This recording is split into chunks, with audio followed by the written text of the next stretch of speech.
Ito ang difference ng branded na dashcam than ordinary dashcam. Kung makikita ninyo, iba talaga ang linaw ng DD-PI N1 Dual. Try nating i-zoom, di ba? Mas kita. Now, test naman natin sa gabi. Mas malinaw talaga itong N1 Dual. Ito naman yung sa loob, nakuha during the day. At ito naman sa gabi. Grabe, almost walang makita sa ordinary dashcam. Isa pa sa nagustuhan ko dito ay power siya via USB at Type-C pa. Kaya kayang-kayang i-DIY ang installation. Then napakadaling i-connect sa phone. Just download the app, connect via Wi-Fi, then marireview nyo na yung mga old video at yung real-time video. Ito yung package niya, no? Complete na yan mga paps, from cable to main cam and rear cam. Wala na kayong kailangan pa. Kung interested ka, click mo lang yung link below.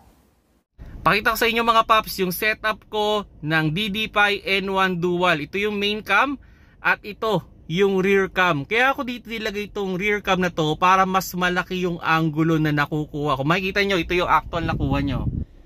Yan o. Kumbaga pati gilid, kuha, pati likod. Okay? At yun nga, yung wires naman yan, tinago ko lang yan. Diyan sa loob, pinasok ko lang yan dyan. Tapos syempre, powered siya via USB. Kaya napakadaling i-set up. Kayang-kaya nyong i-DIY yung pag-set up itong N1 Dual ng DD-PI.